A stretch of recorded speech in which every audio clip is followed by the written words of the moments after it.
جی، میں ہوں ڈاکٹر طاہرہ عبدل چودھری. میں ہوں consultant gynaecologist, infertility specialist, laparoscopic surgeon, اور میں پریونٹیو میڈیسن پہ بہت زیادہ بلیو رکھتی ہوں. میری گریجویشن ہوئی تھی 1982 میں فاطمہ جناح میڈیکل کالج سے. 1982 سے میں اس پروفیشن میں ہوں. 1987 میں انگلینڈ گئی تھی. 7 ایئرز میں نے وہاں پوسٹ گریجویشن اور اسٹڈیز کی. میرے پاس پاکستان کی تقریباً تمام ڈگریز ہیں, اور اس کے علاوہ اب میں نے اپنے آخری ایئرز میں پریونٹیو ہیلتھ کی وجہ سے ماسٹرز ان پبلک ہیلتھ میں بھی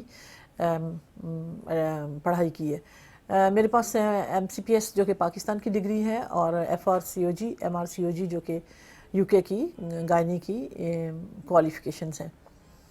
میں نے پاکستان میں واپس آنے کا فیصلہ کیا تھا کیونکہ میرا یہ دل چاہتا تھا کہ میں پاکستان میں جا کے اپنے ایک تو قوم کی خدمت کروں, دوسرا اپنے لوگوں کا ہیلتھ سٹینڈرڈز اپ گریڈ کرنے میں اور اس کو امپروو کرنے میں کسی کام آ سکوں.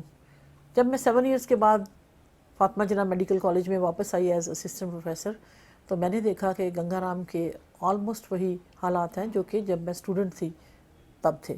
اس میں کوئی امپروومنٹ نہیں تھی.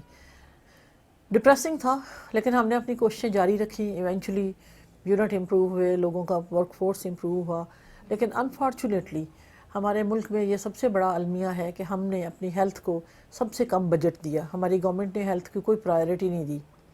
اس وجہ سے ہماری ہیلتھ کا جو سسٹم ہے اس میں پرائیویٹ سیکٹر بہت آگے نکل گیا, اور جو پبلک سیکٹر تھا جس میں گورنمنٹ نے ہیلپ کرنی تھی وہ پیچھے رہ گیا. یہ جو ہم ایفرٹ کر رہے ہیں اپنے آپ کو بتا رہے ہیں, اپنے آپ کو انٹروڈیوس کرا رہے ہیں, وہ اس لیے کرا رہے ہیں کہ پیشنٹس جو ہیں ان کو اچھا ڈاکٹر چننے میں سہولت ہو, اور ان کو پتہ ہو کہ کس جگہ پہ کون سی فیسلٹی اویلیبل ہے, تاکہ وہ ادھر ادھر پیریفری میں یا کویک سے خراب ہونے کے بعد جب ڈاکٹر کے پاس آتے ہیں تو بعض دفعہ ان کی جو ڈیمیج ہوتا ہے وہ irreversible ہو چکا ہوتا ہے. تو میرا تو یہی موٹیو ہے کہ میں آپ لوگوں کو صحیح راستے پہ گائیڈ کروں اور صحیح طریقے سے آپ کا علاج کرنے میں آپ کی ہیلپ کر سکوں.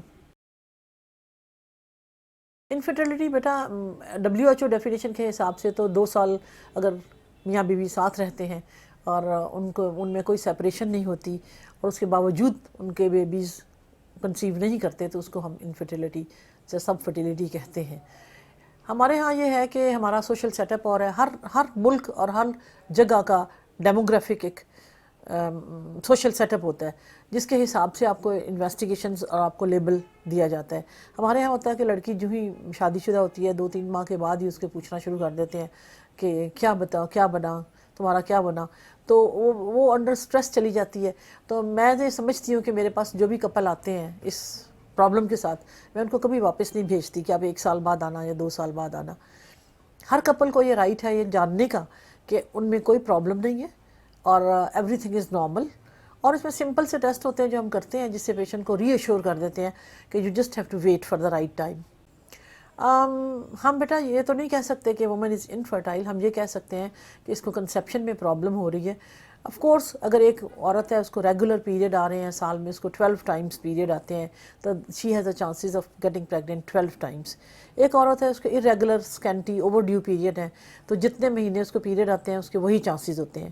اگر کسی کو سال میں 6 دفعہ یا 2 مہینے کے بعد پیریڈ آتے ہیں تو 50% اس کی فرٹیلٹی کا چانس ویسے ہی ریڈیوس ہو جاتا ہے. اگر کسی کے پرانی کوئی سرجری کی ہسٹری ہے, لائک اپینڈیسیکٹمی ہے, یا کوئی اوویرین سسٹ ریموو کیا گیا ہے, یا اس کے خاندان میں کوئی ایسے ڈس آرڈرز ہیں کینسر کے, ٹیوبرکلوسس کے, تو ان لوگوں میں بھی سب فرٹیلٹی کا چانس ہوتا ہے.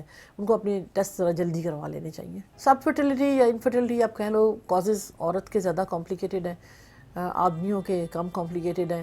آدمیوں کی ہسٹری جو ہے وہ بہت ہی شارٹ اور اسپیسیفک ہوتی ہے. خواتین کے کیونکہ انٹرنل آرگنز جو ہیں وہ زیادہ کمپلیکیٹڈ ہیں, تو جتنا عورت کا سسٹم کمپلیکیٹڈ ہے اتنے اس کے ٹیسٹ بھی کمپلیکیٹڈ ہیں, اتنے اس کے کازز زیادہ بنتے ہیں. مینلی ہمارے ہاں جو ہے ٹیوبرکلوسس ابھی تک نہیں گئی. ٹی بی جو ہے ٹیوبس کی, وہ بھی ایک کامن کاز ہے. دوسرا یہ ہے کہ اور بہت سے ڈس آرڈرز ہیں جس میں سائیکولوجیکل ڈس آرڈرز, ڈپریشن, یہ ساری چیزیں بھی کاؤنٹ کرتی ہیں سب فرٹیلٹی کے لیے. اور بعض دفعہ یہ ہوتا ہے کہ کسی میں کوئی کاز بھی نہیں ہوتا لیکن پھر بھی پیشنٹ انفرٹائل ہوتا ہے, تو اس کی ریزن یہ ہو سکتی ہے کہ پیشنٹ جو ہے انڈر پریشر ہے, یا ہسبینڈ وائف جو ہے وہ دور ہیں, ساتھ نہیں رہتے, یا واٹ ایور فیملی پریشرز ہیں, پرسنل پریشرز ہیں, اور کوئی اور فزیولوجیکل ڈس آرڈرز ہیں. اس لیے ضروری ہوتا ہے کہ آپ جب بھی چاہیں اپنے ڈاکٹر سے کنسلٹ کر کے اپنے آپ کو سیٹسفائی کر سکتے ہیں. Yes, in Pakistan, we are very advanced in treatment of fertility. Not as much as 100%, but maybe 80% we have. We have chromosomal disorders can be ruled out before conception. There are other disorders which can be ruled out.